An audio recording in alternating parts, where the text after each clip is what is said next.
Mana surgawi. Porsi ayat bacaan diambil dari Kisah Para Rasul pasal 21 ayat 1-16. Sesudah perpisahan yang berat itu, bertolaklah kami dan langsung berlayar menuju Kos. Keesokan harinya sampailah kami di Rodos, dan dari situ kami ke Patara. Di Patara, kami mendapat kapal yang hendak menyeberang ke Fenisia. Kami naik kapal itu lalu bertolak. Kemudian tampak Siprus di sebelah kiri, tetapi kami melewatinya dan menuju ke Syria. Akhirnya tibalah kami di Tirus, sebab muatan kapal harus dibongkar di kota itu. Di situ kami mengunjungi murid-murid dan tinggal di situ 7 hari lamanya. Oleh bisikan Roh, murid-murid itu menasihati Paulus supaya ia jangan pergi ke Yerusalem. Tetapi setelah lewat waktunya, kami berangkat meneruskan perjalanan kami. Murid-murid semua dengan istri dan anak-anak mereka mengantar kami sampai keluar kota, dan di tepi pantai kami berlutut dan berdoa. Sesudah minta diri, kami naik ke kapal dan mereka pulang ke rumah. Dari Tirus kami tiba di Ptolemais, dan di situ berakhirlah pelayanan kami. Kami memberi salam kepada saudara-saudara dan tinggal 1 hari di antara mereka. Pada keesokan harinya kami berangkat dari situ dan tiba di Kaisarea. Kami masuk ke rumah Filipus, pemberita Injil itu, yaitu satu dari ke-7 orang yang dipilih di Yerusalem, dan kami tinggal di rumahnya. Filipus mempunyai 4 anak darah yang beroleh karunia untuk bernubuat. Setelah beberapa hari kami tinggal di situ, datanglah dari Yudea seorang nabi bernama Agabus. Ia datang pada kami, lalu mengambil ikat pinggang Paulus. Sambil mengikat kaki dan tangannya sendiri, ia berkata, "Demikianlah kata Roh Kudus. Beginilah orang yang mempunyai ikat pinggang ini akan diikat oleh orang-orang Yahudi di Yerusalem dan diserahkan ke dalam tangan bangsa-bangsa lain." Mendengar itu, kami bersama-sama dengan murid-murid di tempat itu meminta supaya Paulus jangan pergi ke Yerusalem. Tetapi Paulus menjawab, "Mengapa kamu menangis dan dengan jalan demikian mau menghancurkan hatiku? Sebab aku ini rela bukan saja untuk diikat, tetapi juga untuk mati di Yerusalem oleh karena nama Tuhan Yesus." Karena ia tidak mau menerima nasihat kami menyerah dan berkata, "Jadilah kehendak Tuhan." Sesudah beberapa hari lamanya tinggal di Kaisarea, berkemaslah kami lalu berangkat ke Yerusalem. Bersama-sama dengan kami turut juga beberapa murid dari Kaisarea. Mereka membawa kami ke rumah seorang yang bernama Manason. Ia dari Siprus dan sudah lama menjadi murid. Kami akan menumpang di rumahnya. Saudari, pagi ini kita membaca Kisah Para Rasul pasal 21 ayat 1-16 yang menyajikan 4 perikop tentang ke Tirus ayat 1-6, ke Ptolemais ayat 7, ke Kaisarea ayat 8-14, dan ke Yerusalem mengakhiri perjalanan kali ketiga ayat 15 dan 16. Setelah persekutuan Paulus yang serius dan berharga dengan para penatua gereja di Efesus, ia berlutut dan berdoa bersama-sama dengan mereka semua. Akhirnya mereka mengantar Paulus ke kapal. Sesudah berpisah dengan mereka, Paulus bertolak dan langsung berlayar menuju Kos.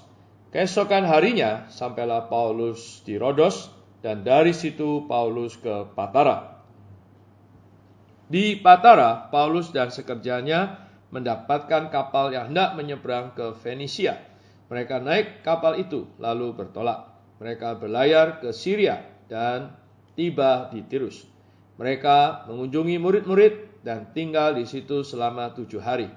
Karena bisikan Roh, murid-murid itu menasihati Paulus supaya ia jangan pergi ke Yerusalem. Dalam pasal 20 ayat 23, Roh Kudus menyatakan Paulus bahwa belenggu dan sengsara menunggu dia di Yerusalem. Kesaksian Roh Kudus mengenai hal ini hanyalah satu nubuat, pemberitahuan lebih dulu, bukan perintah. Karena itu, Paulus tidak harus menganggapnya sebagai suatu perintah, tetapi sebagai peringatan. Sekarang dalam pasal 21:4, Roh itu melalui beberapa anggota tubuh Kristus memberitahu dia lebih lanjut untuk tidak pergi ke Yerusalem. Paulus yang melaksanakan kehidupan tubuh seharusnya menganggap perkataan ini berasal dari kepala, menerima dan menaatinya. Dari Tirus mereka tiba di Ptolemais, dan di situ berakhirlah pelayaran mereka. Mereka memberi salam kepada saudara-saudara seiman dan tinggal 1 hari di antara mereka. Keesokan harinya mereka berangkat dari situ dan tiba di Kaisarea. Mereka masuk ke rumah Filipus, pemberita Injil itu, yaitu salah satu dari ke-7 orang yang dipilih di Yerusalem, dan mereka tinggal di rumahnya. Kemanapun Paulus pergi, dia selalu mengunjungi saudara-saudara dan tinggal bersama mereka. Dia dengan riil mempraktekkan kehidupan tubuh dari gereja, hidup menurut pengajarannya tentang tubuh Kristus. Setelah beberapa hari mereka tinggal di situ, datanglah dari Yudea seorang nabi bernama Agabus. Ia datang pada mereka, lalu mengambil ikat pinggang Paulus. Sambil mengikat kaki dan tangannya sendiri, ia berkata, "Demikianlah kata Roh Kudus, beginilah pemilik ikat pinggang ini akan diikat oleh orang-orang Yahudi di Yerusalem dan diserahkan ke dalam tangan bangsa-bangsa lain." Sekali lagi, melalui satu anggota tubuh Kristus, Roh Kudus terlebih dulu memberitahu Paulus apa yang akan dialami Paulus di Yerusalem. Ini juga adalah peringatan yang bersifat nubuat, bukan perintah. Sekali lagi, kepala berbicara melalui tubuhnya. Paulus mempraktekkan kehidupan tubuh, karena itu dia seharusnya mendengarkan perkataan ini. Ayat 12 melanjutkan, mendengar itu kami bersama-sama dengan orang-orang di tempat itu meminta supaya Paulus jangan pergi ke Yerusalem. Kata kami ini termasuk Lukas, penulis kitab ini. Di sini tubuh Kristus melalui banyak anggotanya mengungkapkan perasaan, menganjuri Paulus agar tidak pergi ke Yerusalem. Tetapi karena tekadnya yang kuat, bahkan siap untuk mengorbankan nyawanya bagi Tuhan, Paulus tidak mau menerima anjuran itu. Mengenai hal ini ayat 13 mengatakan, tetapi Paulus menjawab, "Mengapa kamu menangis? Sehingga membuat hatiku hancur? Sebab aku ini rela bukan saja untuk diikat, tetapi juga untuk mati di Yerusalem demi nama Tuhan Yesus." Karena Paulus tidak mau dibujuk, maka anggota-anggota tubuh Kristus terpaksa menyerahkan masalah ini kepada kehendak Tuhan. Ayat 14 mengatakan, karena ia tidak mau menerima nasihat kami menyerah dan berkata, "Jadilah kehendak Tuhan." Ayat 15 dan 16 mengatakan, sesudah tinggal beberapa hari di Kaisarea, berkemaslah kami, lalu berangkat ke Yerusalem. Bersama-sama dengan kami turut juga beberapa murid dari Kaisarea. Mereka membawa kami ke rumah seorang yang bernama Manason. Ia dari Siprus dan sudah lama menjadi murid. Kami akan menumpang di rumahnya. Dalam ayat 16 kita melihat bahwa mereka akan menumpang di Manason di Yerusalem. Saudari, kedatangan ke Yerusalem ini adalah akhir perjalanan ministri Paulus kali ketiga yang dimulai dari pasal 18 ayat 23. Puji Tuhan, mari kita berdoa. Tuhan, terima kasih untuk firman-Mu pada pagi hari ini. Oh Tuhan Yesus, kiranya gambaran dari apa yang kami baca, Tuhan juga mendidik kami, mengajar kami bagaimana pentingnya dan perlunya menempuh hidup di dalam gereja hari ini, yaitu menempuh realitas hidup di dalam tubuh Kristus. Tuhan Yesus, kami tidak mau individual. Tuhan, kami tidak mau menyendiri.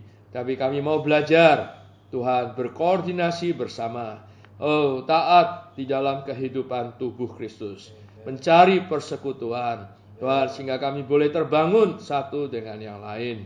Terima kasih ya Tuhan. Oh Tuhan Yesus, kami mohon firman-Mu ini sekali demi sekali mengingatkan kami dan menuntun kami. Syukur padamu Tuhan.